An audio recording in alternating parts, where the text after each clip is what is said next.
आदाब। रक़्स, जिसे अज़ा की शायरी भी कहा जाता है, इंसानी जज्बात और एहसासात के लतीफ़ इजहार का एक हसीन ज़रिया है। ये फ़नून लतीफ़ा की एक दिलकश और हर दिल अज़ीज़ सिन्फ़ है। रक़्स में जिस्मानी हरकत, मौसीकी और ताल मेल के इम्तज़ाज से जज्बात व एहसासात का खूबसूरत इजहार किया जाता है। हिंदुस्तान के क्लासिकल रक़्स के मुख्तलिफ़ अंदाज में कथक को नुमायाँ हैसियत हासिल है। ये रक़्स बुनियादी तौर पर शुमाली हिंदुस्तान में परवान चढ़ा। तबले की ताप पर चेहरे, हाथों और पाँव की हरकत, घुंघरू की झनकार और तेज़ घूमने की चाल इसकी नुमायाँ खसूसियात है। लफ्ज़ कथक कथा यानी किस्सा या कहानी से माखूज है। इस रक़्स में कहानी सुनाने और इंसानी जज्बात व कैफियत को हरकत के ज़रिए नुमायाँ करने का फ़न शामिल है।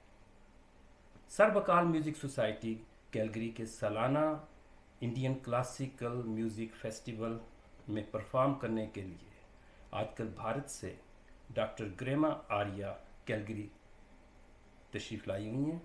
इस मौके से फ़ायदा उठाते हुए हमने सोचा कि इस फ़न पर और उनकी ज़िंदगी पर कि वो कैसे इससे मुंसलिक हुई, इस पर गुफ्तगू की जाए। डॉक्टर साहिबा, हमारे साथ बात करने के लिए और वक्त निकालने के लिए बहुत शुक्रिया।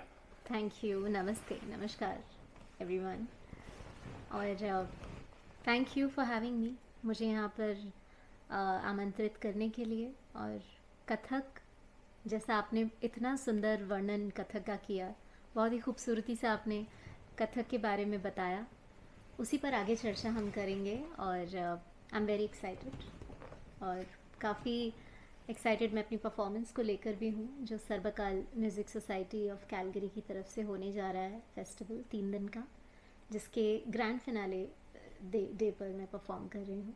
सो yes, it's been an honour for me as well. बहुत शुक्रिया। और हमारे लिए भी ये बहुत बड़ी आनर है कि कैलगरी में आप परफॉर्म कर रही हैं, ख़ास तौर पे आपके लेवल के कथक डांस की आर्टिस्ट। थोड़ा हमें पहले अपने बारे में बताइए कि ग्रेमा कौन है जी और कैसे कथक के साथ जुड़ी। जी, मैं इंडिया में उत्तराखंड में एक जगह है हरिद्वार, वहाँ से बिलोंग करती हूँ। और जैसे कहते हैं कि परिवार में आपकी फील्ड से रिलेटेड कोई ना कोई तो होता है जिसे देखकर आप इंस्पायर होते हैं और उसी फील्ड में आप आगे बढ़ते हैं। मेरे साथ ऐसा नहीं था। मेरे परिवार में सब डॉक्टर हैं, इंजीनियर हैं, टीचर हैं, मैक्सिमम डॉक्टर्स हैं।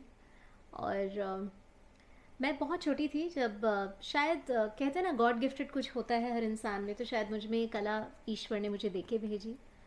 और मैंने दूरदर्शन पर, नेशनल टेलीविज़न है, उस पर अपने गुरु पद्म विभूषण पंडित बिरजू महाराज जी को सबसे पहले मैंने जो देखा वो टीवी पर उस वक्त देखा।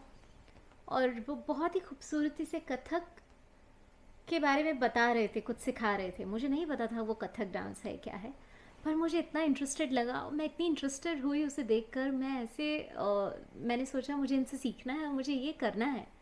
अपने अंदर से एक इंस्पिरेशन मुझे मिली डांस के लिए। उससे पहले मैं कुछ ऐसे ही डांस करती रहती थी। कुछ तो कहते हैं ना, आर्टिस्ट थोड़े से तो उस तरह से होता ही है, वो अलग दुनिया में रहते हैं, मग्न होते हैं। तो मैं भी ऐसे ही थी, मस्त मौला। लेकिन एक डिसिप्लिन, तालीम जिसे कहते हैं, वो मेरी हरिद्वार में हुई पहले। और अपना स्कूल कंप्लीट करने के बाद, 12th कंप्लीट करने के बाद मैं दिल्ली में आई, जहाँ महाराज जी से मिलना मेरा एकमात्र लक्ष्य था तब। और मैंने अपना एडमिशन दिल्ली यूनिवर्सिटी में किया, और साथ साथ मैंने महाराज जी से तालीम लेना दिल्ली में शुरू किया। सो ये उनके पास मैं 2006 में दिल्ली में उनसे मिली, और ये जर्नी फिर वहाँ से उनके पास से शुरू हुई। महाराज की डेथ जो है 2022 में, जी, कोविड के जस्ट बाद ही। जस्ट बाद। जी जी एकदम से बहुत बड़े बड़े फनकार उस जी टाइम जी पे हमें जी हमसे बिछड़ गए। और महाराज बिरजू का तो क्या, मैं समझता हूँ ये ऐसे फनकार जो हैं वो तो सदियों में आते हैं, जी जी और ये बिल्कुल। आपके लिए भी बड़ी ब्लेसिंग है, और यकीनन उन्होंने आपको अपनी शागिर्दी में लिया तो आप में भी कोई गुण तो होंगे यकीनन। मैं अ, बहुत सौभाग्यशाली अपने आप को मानती हूँ कि अ, मैंने इस कला से मेरा दूर दूर तक कोई परिचय नहीं था, लेकिन मेरा सौभाग्य देखिए कि मैंने कथक के भगवान, जिन्हें हम मानते हैं, महाराज जी के सानिध्य में मुझे सीखने का मौका मिला। तो ये मैं कहती हूँ कि शायद ऊपर वाले का आशीर्वाद मुझ पर रहा कि उन्होंने मेरा रास्ता ऐसा बनाया कि वो जुड़ते जुड़ते मैं पहुँच ही गई उनके पास, और उनसे सीखा, मैंने तालीम ली। लखनऊ घराने का जो कथक है वो महाराज जी से सीखा मैंने, और उनकी सानिध्य में जो भी तालीम मैंने हासिल की इतने साल, वो मैं सोचती हूँ कि वो मेरी जमा पूंजी है जीवन की, जो मेरे पास है, और उसी को मैं अब कोशिश करती हूँ कि जितना हो सके मैं परफॉर्म करूँ सभी लोगों के लिए, सभी लोगों तक पहुँचाऊँ। और बस यही मेरा एक माध्यम भी है कि मैं कैलगरी में हूँ, और परफॉर्मेंस में मैं उन्हीं की दी हुई तालीम को प्रस्तुत करूँगी। दोस्तों, हाँ, इस रिकॉर्डिंग से पहले थोड़ी सी बात हो रही थी डॉक्टर साहिबा से। मैंने जो देखा कि इन गुफ्तगू में डिसिप्लिन उसी तरह का मुझे नज़र आया, और आदर्श जो हैं वो इतने खूबसूरत कि दुनिया के बारे में, इंसानों के बारे में। तो डॉक्टर साहिबा ये बताएं, जी थोड़ा हमें एजुकेट करें कि जी भारत के जो डांस की जो 8 मेन फॉर्म्स हैं जी उनके बारे में पहले हमें थोड़ा सा बताइए। जी। देखिए, दो तरह से नृत्य, क्लासिकल में। हाँ जी, बटता है। एक तो शास्त्रीय नृत्य, क्लासिकल डांस फॉर्म, और लोक नृत्य, फोक डांसेस। तो भारत में 8 शास्त्रीय नृत्य हैं, जिसमें से कथक एक है। इसके अलावा भरतनाट्यम, कुचिपुड़ी, मणिपुरी, कथकली, ओडिसी, मोहिनीअट्टम, इस तरह से 8 डांस अलग अलग जगह से हैं इंडिया में। Kathak is the only North Indian classical dance form. उत्तर भारतीय शास्त्रीय नृत्य है कथक। और कथक जैसे शब्द में ही कथा शब्द में समझ में आता है। तो कथा कहने वाला, कथा कहे सो कथक कहावे, जो कथा कहता है। तो पहले कोई भी स्टोरी, चाहे वो भगवान कृष्ण की हो, राम की हो, शिवा की हो, उनकी गाथाओं को जो नृत्यकार होते थे वो कहकर और नृत्य करके लोगों तक, जन जन तक पहुंचाते थे। और इस तरह से कथक नृत्य होता था मंदिरों में। फिर मुगल काल में भारत में जैसे जो भी मुगल राज्य आए और जो राजा होते थे, तो वहाँ कथक राज दरबारों में होने लगा, तो परिवर्तित हुआ, वहाँ काफ़ी चेंज हुआ कथक। फिर उसके बाद ब्रिटिशर्स आए, तो कथक थोड़ा अब राज दरबारों में नहीं हो रहा था, तो गुरु शिष्य परंपरा घर में आ गई, तैयार हुए वहाँ शागिर्द, और उसके बाद मंच पर हम कथक को देखते हैं, तो स्टेज पर कथक आ गया। तो कथक की जर्नी भी बहुत अलग अलग तरह से होते होते यहाँ तक गुजरी है। तो जब हम कथक को एक पारंपरिक तरीके से नाचते हुए किसी कथकार को देखते हैं, तो उसमें एक क्रम है जो कथक की जर्नी को, कथक की यात्रा को दर्शाता है, कि मंदिरों से लेकर, राज दरबारों से लेकर, और आज जो कथक हम देखते हैं मंच पर, तो उसमें महाराज जी ने बहुत सारा योगदान अपना दिया है। तो उसके बहुत सारे बहुत लोग परिचित भी हैं, उनकी बहुत सुंदर सुंदर जो तिहाइयाँ हैं, क्योंकि वो बहुत कनेक्टेड रहे प्रकृति से, नेचर से वो बहुत जुड़े रहे। तो उन्होंने हर चीज़ में एक भाव देखा। फिर चाहे वो कोई भी टेक्निकल कॉम्पोजिशन है, उस टेक्निकल कॉम्पोजिशन के पीछे भी एक भाव है। तो वो हमेशा उनका यही होता था, महाराज जी हमेशा हम लोगों को कहते थे कि उसके पीछे का भाव देखो, कोई भी चीज़ बिना भाव के नहीं हो सकती, उसके अंदर कुछ ना कुछ तो भाव है, और वो आप कोई भी भाव देख सकते हैं। वो उसमें कृष्ण को देखते थे, अलग अलग भाव हैं। जैसे उन्होंने एक चिड़िया आई और अपने बच्चे को दाना देके वापस उड़ गए, इतने से भाव को उन्होंने गिनती के एक तिहाई में, टेक्निकल एस्पेक्ट में कैसे बिठाया, और फिर वो लोगों को नज़र आने लगा। इस तरह से लोग काफ़ी कनेक्टेड हुए, क्योंकि उनको समझ में आने लगा कि कथक।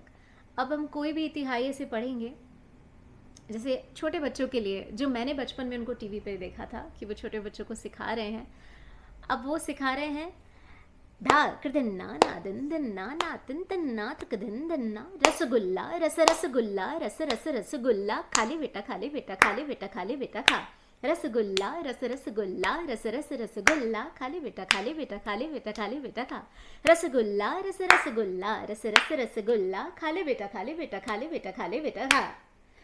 तो ये तिहाई है, 3 ताल, 16 मात्रा की 3 ताल में बद्ध। अगर हम इसको अलग तरीके से बोलें तो धा गिन धा धा धा गिन धा धा ता धा गिन धा नादिन दिन्ना नादिन दिन्ना नादिन दिन्ना नादिन दिन्ना धा, इस तरह से बैठेगी। तो अगर छोटे बच्चे को, 5 साल के बच्चे को हम ऐसे सिखाएंगे तो उसके तो सर के ऊपर से चला जाएगा, उसको कुछ समझ ही नहीं आएगा। तो महाराज जी ने उसमें बहुत ही एकदम नटखट तरीके से वो रसगुल्ला जो उसमें जोड़ा है, वो इतना सुंदर कि छोटे बच्चे ऐसे पकड़ लेते हैं। उन्हें सबकॉन्शियसली वो एक ताल में बद्ध एक तिहाई सीख रहे हैं, पर मजे में सीख रहे हैं। तो रसगुल्ला रस रस रस, तो इस तरह से वो उन्होंने ऐसी बहुत यानी आसान करके उनके आसान कर मेंटल दिया। लेवल पे ऐसी बहुत सारी चीजें, एक सब्जी पूड़ी और कचौड़ी, हलवा ला दे हलवा ला दे हलवा ला दे, ये भी एक तिहाई है बड़ी सुंदर। सही सही। लेकिन उसमें एक विजन दिख गया बच्चों को कि अच्छा सब्जी है, पूड़ी है, हलवा भी है, कचौड़ी भी है, तो एक विजन आ गया, तो अपने आप एक अट्रैक्शन हो जाता है। तो वो मुझे इतना बहुत ही ज़्यादा मुझे देख के ऐसा हुआ कि मैं कनेक्टेड फील करने लगी अपने आप को इस डांस। अच्छा, आपकी बातों से डॉक्टर साहब बहुत सारी बातें निकल रही हैं। जी जी जी मेरे जी। जहन में एक तो ये आ रहा है जी, कि हाँ, जो कथक है जी एक उसकी जो प्योर क्लासिकल फॉर्म है जी। उसको सीखना भी, और उस आर्ट को, आर्ट एप्रिसिएशन जो है उसके लिए भी एक ख़ास किस्म का नॉलेज चाहिए। लेकिन जैसे आपने मिसाल दी कि ये रसगुल्ला वाली, तो उसको आसान करके 3 मात्रा को, और उन्होंने उसके मुताबिक उसमें ताल में शब्द भी बद्ध वो कर देगा। डाल दिए कि जो बच्चे को अट्रैक्ट भी करेगा और जी, समझ भी आएगी। जी, जी। तो इसी तरीके से अब डांस में क्लासिकल के साथ साथ हमारे पास ये फोक डांस भी हैं, जी और फोक के साथ साथ फोक जो है उसमें बहुत बड़ा हुनर नहीं होता, लेकिन एक खुशी का एक इजहार है जो जी। ट्रेडिशन से आ रहा होता जी। है। तो कथक को आसान करने के लिए भी आप लोगों ने या कुछ इस पे काम हो रहा है कि भी हमारे जैसे लोग जो बिल्कुल इस चीज से उतना वाकिफ जी। देखिए, शास्त्रीय नृत्य क्या है ना, शास्त्रीय नृत्य है शास्त्रों पर आधारित। हम उसमें बहुत छेड़खानी नहीं कर सकते क्योंकि उसके एक नियम है, कानून है जो हमें फॉलो करने होते हैं। लोक नृत्य या लोक संगीत जो है वो एक मनोरंजन के लिए है। जैसे हम, entertainment है। हाँ जी, अगर हम भांगड़ा लें, भांगड़ा जो पंजाब का है, तो वो वहाँ का लोक नृत्य है। अब उसमें कोई हार्ड एंड फास्ट रूल नहीं है कि आपको ऐसे ही करना है, आपको ये उंगली यहीं तक उठानी है, ये यहाँ तक नहीं उठ सकती, या ऐसे नहीं। लेकिन शास्त्रीय नृत्य की बात जब आती है तो हर हस्तक का एक नाम है, उसको चलाने का एक तरीका है, तो वो बहुत ही नियम कानून में बद्ध होता है। अब बात रही कि हम उस बात को आसानी से कैसे समझाएं, बात वही रहेगी, उसके साथ हम छेड़खानी नहीं कर सकते, पर उसको हम सामने वाले के दिमाग तक कैसे पहुंचाएं, उसके कई तरीके हैं, अनगिनत तरीके हैं। जैसे मैंने एक यही बताया, और ये मैंने ही महाराज जी से सीखा कि सिखाना कैसे है, क्योंकि वो एक बच्चे को सिखाते हुए बच्चे बन के सिखाते थे, बड़ों को सिखाते थे तो वो उसी तरह से सिखाते थे। तो ये ऐसी चीज़ है, ये एक ऐसी तालीम है जो सालों साल गुरु शिष्य परंपरा में चलते आ रही है, और हमें भी इसे आगे ऐसे ही पहुंचाना है। हाँ, सिखाने के तरीके जैसे मैंने बोला अलग अलग हो सकते हैं, एक ही बात को समझाने का तरीका बहुत अलग हो सकता है, और हर बच्चा अलग होता है, हर बच्चे की काबिलियत अलग होती है। लेकिन ये ज़रूर कहूँगी कि महाराज जी ने जिस तरीके से सिंप्लीफाई कर दिया कि हम सिर्फ उसको ये नहीं बताएंगे कि 3 ताल है, 3 ताल में ऐसे होता है और ये बस इस मात्रा पे ही आता है, क्यों आता है, क्या है, उससे कोई नहीं, आपको बस सीखना है, ऐसे ही करना है। नहीं, उसको बहुत ही सिंप्लीफाई करके उन्होंने छोटों बच्चों तक पहुंचाया। और ऐसे सभी जो दर्शक आते हैं कार्यक्रम देखने, वो भी मैंने कई बार ऑब्जर्व किया कि महाराज जी जब भी परफॉर्म करते थे तो वो ऑडियंस भी भांप लेते थे कि ये ऑडियंस कैसी बैठी है सामने। अगर बहुत ही मैंने जैसे देखा, दिल्ली यूनिवर्सिटी में एक बार महाराज जी आए थे, और स्पिक मैक एक संस्था है इंडिया में, उसके एक कार्यक्रम था, ओवरनाइट प्रोग्राम, उसमें महाराज जी आए और महाराज जी को परफॉर्म करना था। तो यूनिवर्सिटी के बच्चे बैठे हैं। अब यूनिवर्सिटी के बच्चों में कोई हिस्ट्री ऑनर्स कर रहा है, कोई साइकोलॉजी पढ़ रहा है, कोई मैथ्स का है, कोई इंग्लिश है, उनको कथक का के भी नहीं पता। लेकिन वो वहाँ आए हैं क्योंकि वो एक ऑर्गेनाइज किया गया था स्टूडेंट्स के लिए ही। तो वहाँ अगर महाराज जी अपनी सारी टेक्निकल चीज़ें करने लगेंगे तो उनके ऊपर से चला जाएगा, वो कुछ लेके साथ नहीं जाएंगे बच्चे घर। तो उस दिन मैंने देखा महाराज जी ने सारी तालीम जो प्रस्तुत की, उनको सबको एक इतना सुंदर विजन दिखाया हर बंदिश के पीछे, और फिर नाचा। और ऑडियंस में जितने स्टूडेंट्स थे, जितने स्कॉलर्स बैठे थे, दे वर मेस्मराइज्ड। वो इतना खो गए उसमें, और उनको ऐसा लगा कि वो कथक से तो वो जानते हैं कितने पहले से। उनके लिए कुछ ऐसा नहीं था कि क्लासिकल है तो बोरिंग होगा, ऐसा कुछ नहीं था। वो लोग एक एक चीज़ को समझ रहे थे और अपने साथ वो बहुत सारा ज्ञान लेके गए वापस। So it's up to an artist also कि एक आर्टिस्ट अपनी बात को किस तरह से ऑडियंस को समझते हुए प्रस्तुत कर रहा है। और मैंने वहीं महाराज जी को ऐसे मंच पे भी देखा है जहाँ सामने सब गुणी जन बैठे हैं, सब कथक प्रैक्टिशनर्स हैं ऑडियंस में, और उन्होंने वहाँ ऐसी ऐसी बंदिशें, इस तरीके की चीज़ें करी हैं जो कि मतलब गूज बम्स हम लोगों को आ जाते थे। अच्छा, अब ये जो कोरियोग्राफी होती है जी, उसमें जैसे म्यूजिक में फ्यूजन हुआ, वेस्टर्न म्यूजिक, क्लासिकल इंडियन और इंडियन पॉप म्यूजिक के साथ मिक्स किया गया, इंस्ट्रूमेंटल भी और रागा को भी। ये बहुत सारे उस्तादों ने, मसलन उस्ताद नुसरत फतेह अली खान ने एक्सपेरिमेंट किया और लोगों को पसंद आया जी। क्या इस तरह का कोई काम हो रहा है या हो सकता है कि कथक को मॉडर्न डांस की किसी भी फॉर्म के साथ मिक्स करके लोगों को वही कथा की कहानी सुनानी है जी। तो आप अगर कहानी में दो किरदार हैं, एक रवायती है, दूसरा है, तो इस तरह का कुछ हुआ आर्ट में, कोई एक्सपेरिमेंट्स हो रहे हैं या आपका इरादा है?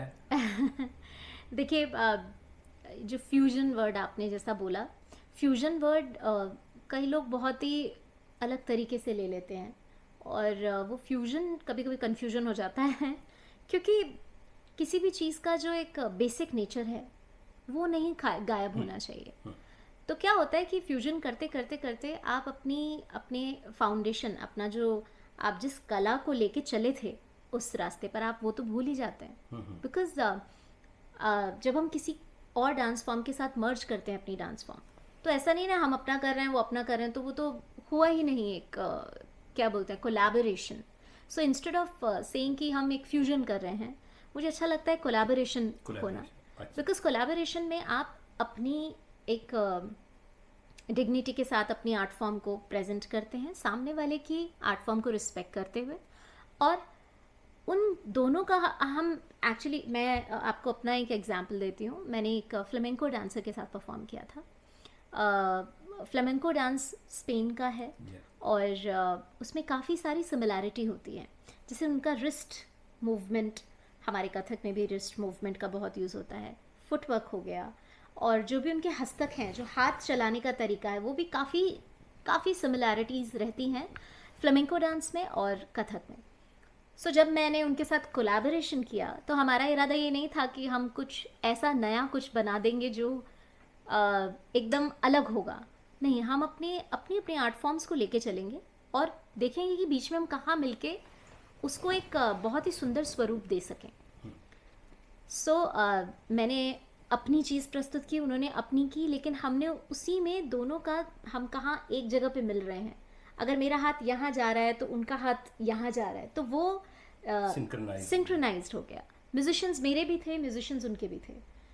तो म्यूज़िक भी हम जैसे जानते हैं तो 7 सुर ही हैं उन्हीं, चाहे वो हम यहाँ देखें चाहे वेस्टर्न में देखें, लेकिन उनके म्यूज़िक में भी कितनी सुंदर चीज़ें हैं। मैं अपने आप को बंद नहीं कर सकती, ये बात सही है। मैं अगर एक क्लासिकल आर्टिस्ट हूँ तो मैं अपने आप को ओपन रखना चाहती हूँ कि मैं बाकी म्यूज़िक भी सुनूँ, क्योंकि सिर्फ ये कहना कि मैं जो जानती हूँ बस वही है, बाकी ठीक नहीं है, तो वो गलत होगा। सब अपने अपने स्तर पे, सब अपनी अपनी कलाएं बहुत अच्छा है उनका, जो भी एक डिसिप्लिन रहता है, एक फॉर्मेट होता है। तो मुझे तो बहुत मज़ा आता है कोलैबोरेशन करने में। फ्यूजन मैं इसलिए नहीं बोलूँगी क्योंकि वो कहीं ना कहीं कंफ्यूज ना हो जाए बिल्कुल वो क्योंकि कंफ्यूजन ना हो जाए एट द एंड। और प्लस आप अपनी आर्ट फॉर्म को किस तरह से सुंदर तरीके से प्रस्तुत कर सकते हैं, और वो कोलैबोरेशन में बहुत ही सुंदर तरीके से आता है निकल के। मैंने अभी रिसेंटली एक परफॉर्मेंस किया था जिसमें ड्रमर, कथक और एक सरोद प्लेयर, हम तीनों ने मिलके एक कॉम्पोजिशन की, हमने परफॉर्म किया इंडिया में ही, and it was totally based on classical. The drummer was also playing जो ड्रम्पर थे, उन्होंने भी वो सारी बंदिशें प्ले की जो हम क्लासिकल में करते हैं, टेक्निकल सारे। हमारी 3 ताल भी थी, हमारे 1 ताल भी थी, अलग अलग अलग तालों में हमने प्रस्तुति दी। और सुनने वालों को लगा वो फ्यूजन है, बट वो फ्यूजन नहीं, वो कोलैबोरेशन था मेरा ड्रमर के साथ, सरोद प्लेयर का ड्रमर के साथ, मेरा सरोद प्लेयर के साथ, और हम तीनों ने मिलकर अपनी अपनी कला को बहुत अच्छे से रिप्रेजेंट किया। सो इस तरीके का काम मैं बहुत अप्रिशिएट करती हूँ। अच्छा, ये बताएं जी। कि हम आज जो हमने देखा कथक, उसमें एक खास किस्म का ड्रेस भी होता है, बिल्कुल। और ड्रेस के साथ साथ घुंघरू जो हैं जी। ये शुरू से ही इस तरह हो गए, या मुगल दौर में या उसके बाद ये शामिल हुई हैं चीज़ें, इवॉल्व हुआ? देखिए, कथक में जो कथक डांस फॉर्म स्पेशली मैं बोलूँगी कि मैंने जैसे आपको एक कथक की यात्रा बताई कि कथक पहले मंदिरों में था, फिर राज दरबारों में, फिर ब्रिटिशर्स आए उनके समय पे, और फिर मंच पर। कथक की जो ये यात्रा है, इसमें सिर्फ नृत्य प्रभावित नहीं हुआ, कॉस्ट्यूम से लेके हर चीज़ प्रभावित हुई। क्योंकि मंदिरों में घाघरा चोली पहनकर, हाँ, उस वक्त जैसे पहनते थे, तो सर पे पल्ला रख के घाघरा चोली पहनकर आप राम की गाथाएं, कृष्ण की गाथाएं कर रहे हैं, लेकिन आप वो सेम चीज़ मुगल दरबार में आप नहीं प्रस्तुत कर सकते। वहाँ जो कॉस्ट्यूम में बदलाव है, अंगरखा, अनारकली और शरारा पहनकर, और छपका लगाकर जो यहाँ साइड में लगाते हैं, वो सब प्रभावित हर तरीके से हुआ कथक। बिल्कुल बिल्कुल। तो एक्सपेरिमेंट होता रहा कथक के साथ हर चीज़। एक जो इसमें आता है हमारे कल्चर का, मैं उसको कोई बहुत ज़्यादा पॉजिटिव सेंस में आमतौर पे पोर्ट्रे नहीं किया जा सकता, और है भी नहीं, वो है जिसको आम जबान में लखनऊ का जो कल्चर है, जिसको मुजरा कहा जाता है। जी जी। हाँ, तो वो उसको आप किस तरह इसमें कथक में उन्होंने भी कोई कंट्रीब्यूट किया? बिल्कुल किया। मैं ये लखनऊ नहीं, बनारस की। अच्छा जी। मैं बताती हूँ। और जैसा मैंने बोला कि मुग़ल काल में जो जितने भी नवाब थे, उसमें आखिरी जो नवाब थे जिन्होंने राज किया, नवाब वाजिद अली शाह। वाजिद अली शाह के समय के बाद, ब्रिटिशर्स के आने के बाद, ऑब्वियसली वो सारा वहाँ तो बंद हुआ। जो ये तालीम, जैसे मैंने बोला कि घर में होने लगी, फिर जितने भी डांसर्स जो परफॉर्म करते थे वो अपने घरों में आ गए। ये किस्सा मैं आपको बताती हूँ। महाराज जी ने मुझे, मैं जब अपना पीएचडी वर्क कर रही थी तब मुझे बताया कि जितनी भी एक गौहर जान जो एक तवायफ थी, और भी 2-4, वो वहाँ से बनारस से ट्रैवल करके आती थी लखनऊ, और महाराज जी के जो पिताजी, चाचा जी, उनके पास तालीम लेने, अच्छा, उनसे सीखने, और वहाँ वो सीखती थी। और महाराज जी तो खुद बताते हैं कि वो 9 साल के थे और वो एक बार गए थे वहाँ, और वहाँ जैसे तालीम हो रही है, सब सीखती थी, इस तरीके का माहौल होता था।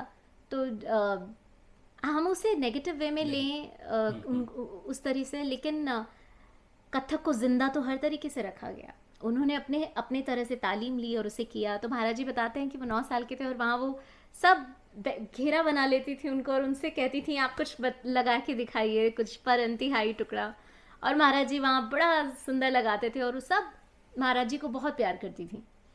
और उनके लिए महाराज जी के जो पिताजी, उनके चाचा जी, वो उनसे बहुत ही आदर और सम्मान के साथ सीखती थी।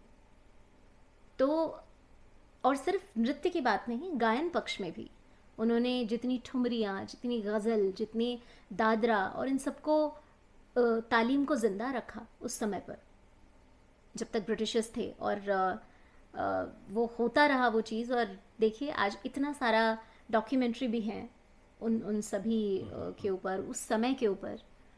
तो बेसिकली कथक ने भी उस तरीके का एक समय बिताया, जिस तरह से मैंने बताया कथक एक यात्रा रही, और फिर जाके कथक मंच पर होने लगा, जहाँ हम देखते हैं कि ऑडियंस आती है। और ये सबसे खूबसूरत जी जी और क्योंकि इतना मेहनत करके एक आर्ट बनाया है, जी तो फिर किसी 2-4 लोगों को दरबार में या किसी जगह पे दिखाने से बेहतर है कि उसका सही तरीके से जी जी फ़ायदा हो लोगों को। मेरे जहन में मेरी कथक के बारे में मालूमात बहुत ही कमज़ोर ना होने के बराबर, और 2 नाम पाकिस्तान के हवाले से हैं जो कभी भी हम नहीं भूल सकते। एक महाराज गुलाम हुसैन कथक, क्या खूबसूरत इंसान थे वो, और माशाल्लाह बड़ी तवील ज़िंदगी उन्होंने पाई। और बिरजू महाराज के साथ भी उनकी बड़ी सलाम लायक। और फिर दूसरा नाम नाहिद सिद्दीकी, 70s में पाकिस्तान टेलीविज़न पे पायल के नाम से उनका प्रोग्राम आता था, गालिबन आजकल इंग्लैंड में हैं। और क्या खूबसूरत तरीके से उन्होंने परफॉर्म किया था उस प्रोग्राम में। वो कहीं यूट्यूब पे मैं देखूंगा, अगर उसकी कोई एपिसोड्स पड़ी हों तो उसमें बहुत पूरा 3 महीने या 4 महीने वो प्रोग्राम चला था वीकली, और जितना भी हुआ उसमें इतनी सारी वैरायटी उन्होंने कथक की पेश की थी। जी जी जी आई एम श्योर। और वाकई पूरी कथा थी उसमें। जी जी जी आप अब ये बताएं कि आपने खुद से तो आप ब्लेसिंग रही कि महाराज से आपने सीखा भी, और माशाल्लाह आप खुद भी बहुत खूबसूरत परफॉर्म कर रही हैं। और लेकिन क्या ये अपने अंदर ही रखेंगी, या आप ये अगली नस्ल को, दूसरों को भी सिखाएंगी, या सिखा रही हैं? जी, मैं सिखा रही हूँ। दिल्ली में इंडिया में मेरी एक संस्था है कलाकुलम के नाम से, कलाकुलम एकेडमी ऑफ परफॉर्मिंग आर्ट्स। और वहाँ मैं सभी छोटे बच्चों से लेकर बड़े बच्चों तक सबको तालीम वहाँ देती हूँ। और लखनऊ घराने का जो कथक है, जो महाराज जी से जो तालीम मिली है, उसी को छोटे बच्चों से लेके बड़े बच्चों तक हम सिखाते हैं। और हर साल हमारा एक एनुअल फेस्टिवल होता है, जहाँ सभी बच्चे भाग लेते हैं, मंच पर प्रस्तुति देते हैं, और उनके माता पिता सब आते हैं, महाराज जी के परिवार से भी सब आते हैं देखने के लिए, और अपनी ढेर सारी ब्लेसिंग्स दे के जाते हैं सभी बच्चों को। और बच्चों को बहुत कुछ सीखने को भी मिलता है, एक डिसिप्लिन देखने को मिलता है, apart from there regular training. क्योंकि मंच पर प्रस्तुति सिर्फ वो उतने मिनट जितना हम स्टेज पे कर रहे हैं, उसके पीछे बहुत सारी चीज़ें होती हैं। तो बैक स्टेज तैयार होने से लेकर, हमारी कॉस्ट्यूम से लेकर, घुंघरू बांधने से लेकर, फिर वो एक्साइटमेंट स्टेज पे जाना, तो वो सभी बच्चों को एक तरह से उनके लिए एक ब्लेसिंग है कि उनको ये इस उम्र में इस तरह से मंच पे चढ़कर उस चीज़ को महसूस कर पाना का मौका मिल रहा है। और लाइव म्यूजिशियंस होते हैं, और बच्चों को सभी को ये एक्सपोजर मिलता है। तो मुझे सबसे ज़्यादा ये खुशी होती है कि ये जनरेशन जो है, अपकमिंग जनरेशन, इनके अंदर एक बीज जो मैं बोना चाह रही थी, जो कि आगे जाके फले फूले, मेरी तो यही कामना है, वो मैं कर पाई हूँ। और इट्स बीन 4 years एकेडमी को। और मुझे बहुत खुशी है कि बच्चे, छोटे बच्चे मन लगाकर बहुत ही डिसिप्लिन के साथ ये तालीम लेते हैं, कथक करते हैं, और बहुत अवेयर हैं कि हम कथक क्लास के लिए जा रहे हैं। तो डिसिप्लिन सिर्फ ये नहीं कि हम एक रेगुलर क्लास के लिए जा रहे हैं, उसमें उनके रूल्स हैं कि आप कुर्ता और चूड़ीदार पहन कर आएंगे, घुंघरू किस तरह से प्रणाम करके रखना है। अब क्योंकि आजकल के ज़माने में तो हाय हेलो यही सब पेरेंट्स सिखा पाते हैं, लेकिन बच्चों को प्रणाम करना, या आपके गुरु का क्या स्थान है, या आप जो तालीम ले रहे हैं वो कितनी महत्वपूर्ण है आपके लिए, वो सब उनको धीरे धीरे हम रियलाइज़ कराते हैं। और कथक के साथ साथ बच्चा बहुत सारी चीज़ें और सीखता है, क्योंकि ये तो एक पूरा संस्कार है जो हम बच्चों को देते हैं।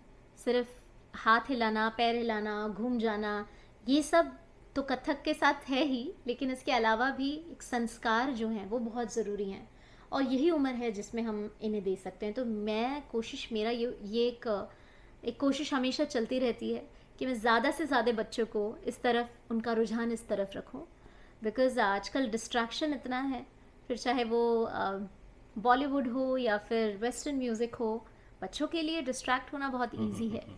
लेकिन मुझे खुशी मिलती है जब वो घुंघरू पहन के और तत्कार लगाते हैं इस उम्र में, तो मुझे लगता है कि चलिए इनकी शुरुआत तो हुई, आगे धीरे धीरे इनको पुश करेंगे ताकि वो आगे जाके बहुत अच्छे कलाकार वो भी बने और इस चीज़ को और आगे लेके जाएं।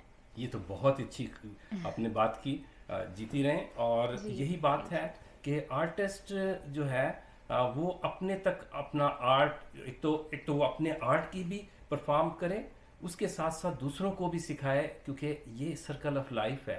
आपको भगवान लंबी उम्र दे, लेकिन बहरहाल हम सब ने जी अपना सफ़र मुकम्मल करके जाना है। तो पीछे हम अपना आर्ट और फिर जो शागिर्द छोड़ के जाएंगे, जो बच्चे और जिन्होंने सीखा होगा, तो वही ही, उसी से ही ये चीज़ जिंदा रहेगी। जी, जैसे मैं आपसे बात कर रही थी इंटरव्यू से जस्ट पहले, मैं वो बात फिर से दोहराना चाहूँगी कि मेरा ऐसा मानना है कि हम सभी के जीवन में ये एक 3 हिस्से होने चाहिए। पहला हिस्सा तो है सीखने का, तो हम किसी भी चीज़ में अपनी तालीम लेते हैं, तो 10-15 साल लग के आपने एक तालीम अपनी ली, उसके बाद हम उसे मनन करते हैं। अगले 10-15 साल हम उसे मनन कर रहे हैं, परफॉर्मेंस कर रहे हैं, सीख रहे हैं अपने परफॉर्मेंस से, जो हमें आज तक मिला है उसको अपने अंदर धीरे धीरे समा रहे हैं और उसका आनंद ले रहे हैं। तो वो ना आनंद वाला एक फेज़ होता है जिसमें हम परफॉर्मेंसेस करते हैं अलग अलग मंच पे जाके। और फिर तीसरा एक जो फेज़ है वो बहुत इम्पॉर्टेंट है, दैट हमें वापस देना है सोसाइटी को, गिव बैक टू सोसाइटी, क्योंकि जहाँ से हमें वो तालीम मिली, हमने उसे आनंद लिया, लेकिन हम कुछ वापस क्या दे के जा रहे हैं, क्योंकि हमारे बाद फिर क्या। तो ये बहुत ज़रूरी है सभी के लिए कि हम अपने एक जीवन के एक पड़ाव पे ये रियलाइज़ करें कि हम, बिकॉज़ लाइफ इज़ अनप्रेडिक्टेबल, तो हम अपने जो भी हमने आज तक एक्सपीरियंसेस लिए हैं अपने जीवन में, कोई भी तालीम जो हमने ली है अपने जीवन में, वो हम किसी ना किसी रूप में देखे जाएं। तो मुझे लगता है कलाकुलम जो मेरी संस्था है, जो मैंने महाराज जी के ही आशीर्वाद से ओपन किया था, और आज मुझे बड़ी खुशी है कि जो मेरा एक विजन था कि बच्चे आएँ, सीखें, इस चीज़ को मैं दे पाऊँ, वो मैं कर पा रही हूँ। और ये तो कभी ना रुकने वाली चीज़ है मेरे लिए, चलती रहे, बस यही ऐसी कामना है मेरी। बहुत खूबसूरत बात आपने की, और यही ही हर फनकार को, और वो ऑनेस्ट जो फनकार है, अपने फ़न के साथ जिसको प्यार है, तो वो यही ही करेगा। अच्छा, अब इस तरीके से है कि आपने, जैसे हमने बात की थी कि 8 किस्मों के क्लासिकल भी हैं जी भी। जी तो जैसे इंस्ट्रूमेंट्स होते हैं डिफरेंट, जी, एक ने सारी ज़िंदगी लगाई सितार में, किसी ने तबले में जी, किसी ने सारंगी में। हाँ जी। तो इसी तरीके से आपने जब कथक सीख लिया, तो क्या मतलब भारतीय नाट्यम उस तरफ जाएंगे तो आपके लिए थोड़ी आसानी होगी, या फिर वो ज़ीरो से शुरू करना पड़ेगा? जी, ये मेरे जहन में ऐसे मैं समझ गई। भरतनाट्यम की आपने जैसे बात की जी, तो ऐसे जितने भी शास्त्रीय नृत्य हैं उन सब का एक फॉर्मेट है, एक तालीम है। मेरे लिए आसान होगा कि नहीं? हाँ, क्योंकि मैं एक शास्त्रीय नृत्य सीखी हूँ, तो कहीं ना कहीं मैं उस डिसिप्लिन को जानती हूँ कि एक शास्त्रीय नृत्य सीखने के लिए क्या डिसिप्लिन चाहिए, और ये कोई ओवरनाइट होने वाली चीज़ नहीं है, समय लगेगा। सबसे पहली चीज़ है कि समय तो लगेगा, वो चाहे मैं शुरू करूँ चाहे कोई भी शुरू करे, क्योंकि भरतनाट्यम अगर मैं सीखूँगी तो उनकी अपने एक बेसिक स्ट्रक्चर होगा जो मुझे बहुत अच्छे से सीखना होगा, फिर जाके दूसरा लेवल होगा जिसमें मैं और तालीम लूँगी। फिर तो ये नहीं हो सकता कि मैं भरतनाट्यम, क्योंकि मैं कथक अच्छा करती हूँ तो मैं भरतनाट्यम भी कुछ समय में बहुत अच्छा करने लगूँगी, क्योंकि उनका एक अपना स्ट्रक्चर है। मेरी बॉडी मैंने जिस तरह से तो मैंने जो अपनी बॉडी जिस तरह से बनाई है वो मैंने कथक डांस फॉर्म के हिसाब से बनाई है। भरतनाट्यम की जो क्राइटेरिया है एक डांसर का वो अलग है। सिमिलरली मणिपुरी डांस है वो अलग है, ओडिसी एकदम अलग है, कथकली एकदम अलग है, मोहिनीअट्टम एकदम अलग है। सब डांस फॉर्म एक दूसरे से अलग हैं, लेकिन सभी शास्त्रों पर आधारित हैं और सबके नियम हैं जो आपको टाइम लगा के सीखने ही पड़ेंगे। तो ये है शास्त्रीय नृत्य। ठीक ठीक ठीक। मतलब जो बेसिक डिसिप्लिन है, जैसे अगर वोकल में दिया जाए तो अगर सुर में कोई है तो फिर दूसरा किस्म का म्यूजिक बिल्कुल देखिए मैं कथक कर पाती हूँ, मतलब मेरा शरीर तो चलता है। तालीम में ताल का जो एक ज्ञान है वो तो है, रिदम सेंस है, मुझे एक डायरेक्शन चाहिए। हाँ बिल्कुल, मैं वो उस तरफ मेरा फोकस जल्दी बन जाएगा सीखने के लिए दूसरे की निस्बत। बिल्कुल, लेकिन मेरे लिए वो एकदम अगर नया चीज़ है तो वो मुझे सीखने में समय लगेगा। तो ये ऐसी एक बात है। हालांकि मुझे मेरा पर्सनल मुझे जो बहुत पसंद है ओडिसी डांस मुझे बहुत पसंद है। तो अगर मैं कथक डांसर नहीं होती तो मैं ओडिसी डांसर होती, पर मुझे बहुत अच्छा लगता है ओडिसी डांस। तो लेकिन हाँ, सभी डांस फॉर्म अपनी अपनी खूबसूरती है सभी डांस फॉर्म्स में, और मैं सभी डांस फॉर्म्स को बहुत एडमायर करती हूँ। तो आई एम वेरी प्रिविलेज्ड कि मुझे कथक नृत्य सीखने का मौका मिला जीवन में, और कथक नृत्य के माध्यम से ही जो तालीम मुझे मेरे गुरु से मिली है उसी वजह से मैं यहाँ हूँ। हम चर्चा कर रहे हैं इस विषय पर। अच्छा, ये कथक को पॉपुलर करने में या उस बाज हो सकता है उस्ताद कहेंगे कि उसको मिस रिप्रेजेंट करने में, दोनों साइडों से मुझे बताएं बॉलीवुड का क्या आप किस तरह देखती हैं? क्योंकि हम जैसे लोग जो हैं पाकीज़ा और उमराव जान इन मूवीज़ को देख के कथक की तरफ बहुत से लोगों का जी गया भी सही ख्याल। देखिए, समय का बहुत फ़र्क पड़ता है। पहले ज़माने की जो पिक्चर्स आप बात कर रहे हैं, फिर चाहे वो मोहे पनघट पे नंदलाल छेड़ गए रे ये हो, या ठाड़े रही हो ओ बाकी यार, तो पुरानी हीरोइनें जो हीरोइंस होती थी वो बहुत ही एक तो उनको पता होता था कि अगर हमें गुरुजी आए हैं सिखाने, और कथक के भी कई गुरु जिन्होंने सिखाया है, जैसे लच्छू महाराज जी, उन्होंने मूवीज़ में सिखाया है। गोपी किशन जी, उन्होंने कितनी मूवीज़ में खुद भी परफॉर्म भी किया है। तो पुराना ज़माने में बहुत ही अलग माहौल होता था। आज के ज़माने में अगर हम देखें तो बहुत ही कभी कभी हमें देख के भी बड़ा अजीब लगता है, क्योंकि क्लासिकल डांस फॉर्म्स को बहुत ही मिस रिप्रेजेंटेशन करते हैं। हाँ, क्योंकि सिर्फ हाथ हिलाना, चक्कर लेना और पैर को कैसे भी मार देना, हम उसे कथक नहीं कह सकते। या आजकल बिकॉज इंस्टाग्राम पे रील्स का ज़माना है, तो मैं देखती हूँ कि कोई ऐसा गाना है जिसका कोई लेना देना नहीं है कथक से, आप उस पर डांस कर रहे हैं, काला चश्मा या कोई भी ऐसा गाना है, आप उसमें मूवमेंट्स आप कथक की डाल रहे हैं, तो आप उसे कथक नहीं कहिए। फिर आप उसे कहिए कि आपने कुछ एक बॉलीवुड में आप अपने मूवमेंट्स को यूज़ किया, बट हम उसे ये नहीं कह सकते कि ये कथक किया मैंने।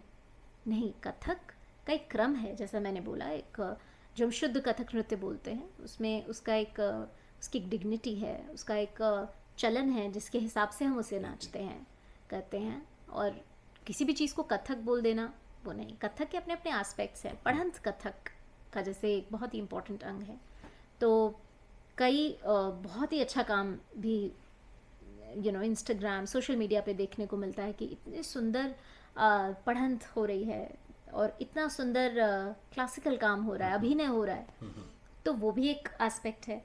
तो हर चीज़ के दो पहलू हैं। सही। जी। तो यानी कि क्लासिकल मूवीज जो थी, पिछली मूवीज, उनमें आप देख रही हैं कि रिप्रेजेंटेशन कंपैरेटिवली बेहतर थी जी, और अब उस तरह नहीं। मैं यहाँ पर जैसे पूरा कहते हैं ना कि एक वही, जैसे मैंने बोला, एक सिक्के के दो पहलू होते हैं। अब जैसे कि देवदास मूवी आई थी, तो माधुरी दीक्षित को जो ट्रेनिंग दिया वो महाराज जी ने ही सिखाया। और काहे छेड़ छेड़ मुहे गरबा लगा, वो महाराज जी ने ही पूरा कोरियोग्राफी उसकी की। और चाहे वो नज़र का एक देखना, सब कुछ उन्होंने बहुत ही खूबसूरती से वो कोरियोग्राफ किया। वो उन्होंने एकदम कथक को ध्यान में रखते हुए कराया। उसमें हम ठुमका मारने लगे अगर कोई, तो वो गलत हो जाता है। तो वही है कि आप महाराज जी ने अगर शुरू से वो आखिरी तक उस गाने में आपको एक भी बार ऐसा नहीं लगेगा कि इसमें कुछ छेड़छाड़ की गई है किसी भी कथक की चीज़ से। सिमिलरली महाराज जी ने मोही रंग दो लाल बाजीराव मस्तानी में जो दीपिका पादुकोण पे दर्शाया गया, उसकी कोरियोग्राफी भी, उसका भी आप जो देखेंगे, तो वही मेरा कहने का तात्पर्य है कि सही तरीके से भी किया जा सकता है। और मोही रंग दो लाल जो बाजीराव मस्तानी मूवी का इतना पॉपुलर हुआ, उसके लिए फिल्म फेयर अवार्ड भी महाराज जी को मिला कोरियोग्राफी के लिए।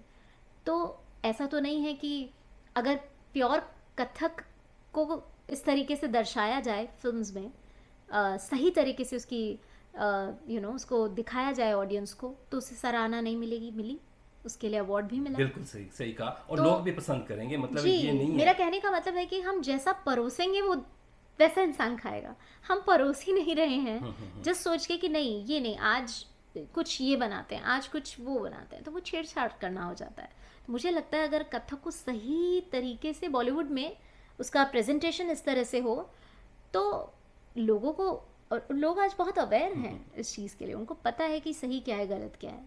लेकिन कई बार देखने को ऐसा मिलता है कि मिस यूज़ किया गया है डांस फॉर्म का, जो नहीं होना चाहिए। तो वो मुझे कभी कभी बड़ा दुख होता है देख के। लेकिन कभी कभी जब कई काम ऐसे भी सोशल मीडिया पे देखते हैं, बहुत आर्टिस्ट हैं जो बहुत अच्छा काम भी कर रहे हैं, और वो देख के बड़ा आनंद आता है कि कथक को अच्छे से, उसको तालीम जो भी कथक की हुई है उसको बेस बना के अच्छे से प्रेजेंटेशन उसकी हुई है। तो हमें उम्मीद है कि जो आपका फ़न है, जो आपका पैशन है, आपसे भी बॉलीवुड भी इस्तेफादा करेगा। Thank you. एक तो ये है। अच्छा, आप, मैंने देखा कि आप वर्कशॉप्स भी करती हैं और आपकी अपनी एकेडमी भी है। जी। तो अब मेरा एक बिल्कुल लेमैन के तौर पे मेरे से एक सवाल है, जब हम कथक देखते हैं मेरे जैसे लोग, तो उसमें जो फेशियल है, आँखें और चेहरे की तासुरात, दूसरा हाथों की मूवमेंट और तीसरा पाँव, जी। तो इनमें से आप किसकी अहमियत ज़्यादा समझती हैं, या इस पे थोड़ी थोड़ी बात कीजिए कि तीनों पे, चेहरा, जी। हाथ और जी पाँव। देखिए, कहते हैं ना कि सिर्फ एक पक्ष देखेंगे हम और ये कहें कि बस यही सब कुछ है, तो आप बाकी चीज़ को मिस कर जाएंगे। जब संपूर्ण पूरी एक चीज़ एक मिलके आती है, तब वो पूरा एक नृत्य बन के निकलता है। तो कथक में भी ऐसा ही है। पैरों का काम जितना ज़रूरी है, उतना ही काम आपके हस्तक का भी ज़रूरी है, उतना ही आपका अभिनय भी सुंदर होना चाहिए। तो अलग अलग पक्ष हैं। जैसे नृत्य में नृत्य, नाट्य, नृत्य। नृत्य हो गया जो टेक्निकल एस्पेक्ट हम करते हैं, तिहाई या ऐसी टेक्निकल कॉम्पोजिशंस हम नाचते हैं। परन हो गए, परमिलू हो गए, ये सब जितनी भी हमारी बंदिशें हैं टेक्निकल, वो हो गई नृत्य। अब नृत्य, नाट्य हो गया आपका अभिनय, जिसमें हम अभिनय के साथ कुछ चीज़ें करते हैं। जैसे मैंने बताया कि चिड़िया अपने बच्चों को दाना देने आ रही है, ये भाव हमने उसमें जोड़ दिया, पर वो है टेक्निकल कॉम्पोजिशन कि 1 2 3 4 3 4 1 2 3 4 5 4 5 1 2 3 4 5 6 5 6 1 2 3 4 5 6 7 8 ढा। तो चिड़िया को हमने दिखाया, वो आई, मैं मुंह से जो बोल रही हूँ वो टेक्निकल कॉम्पोजिशन है, बट उसके पीछे एक भाव डाल दिया कि चिड़िया आई और उसने अपने बच्चे को दाना दिया, और बच्चे को दाना देके वो वापस उड़ गई। ये अभिनय भी हो गया। अभिनय में आपकी ठुमरी, आपके दादरा, ये सब जो म्यूजिकल कॉम्पोजिशंस होती हैं वो भी आती हैं, वो आपका बेसिकली नाट्य पक्ष हो गया। और उसके बाद नृत्य। नृत्य जो है वो है नृत्य और नाट्य का मिश्रण, जिसमें नृत्य भी हो, टेक्निकल एस्पेक्ट भी हो, और नाट्य अभिनय एस्पेक्ट भी हो। तो जब वो मिलता है तो नृत्य बनता है। तो अगर आप चाहते कि सिर्फ नृत्य पक्ष रखें तो वो नृत्य नहीं होगा, कि अगर नाट्य पक्ष रखें तो भी नृत्य नहीं होगा। दोनों का सम्मिश्रण करना ही पड़ेगा, तब जाके वो संपूर्ण नृत्य बनेगा। तो मुझे यूँ समझ आ रही है कि जैसे खाने की एक रेसिपी होती है, उसमें सिर्फ मसाले ही अहम नहीं होते, उसके इंग्रेडिएंट्स बाकी भी अहम होते हैं, और फिर उसको किस तरतीब से आपने पकाया है। बिल्कुल। और हर चीज़ का अपना जगह पे एक मकाम होता है, यानी बिल्कुल कि जो 3 चीज़ें मैंने बताई, तो इन तीनों ही मिलके ही वो बिल्कुल खूबसूरत बिल्कुल। तो पैरों कंपोजिशन का बनी। काम जितना ज़रूरी, हाँ ये ज़रूर है कि हर आर्टिस्ट की अपनी एक खासियत होती है। हर आर्टिस्ट, किसी का अभिनय बहुत सुंदर है उसकी बाकी चीज़ों से, किसी का पैरों का काम, अच्छा, उपज ठीक। जिसे हम कहते हैं, वो बड़ी सुंदर है बाकी as compare to other things. किसी के हस्तक इतने सुंदर हैं, चक्कर इतने सुंदर हैं कि पैरों का काम उतना नहीं है। हाँ, किसी की पढ़ंत इतनी अच्छी है, तो हर किसी का कुछ ना कुछ अच्छा होता है, लेकिन कोशिश यही रहती कि सब एस्पेक्ट्स को बराबर बैलेंस करके रखें।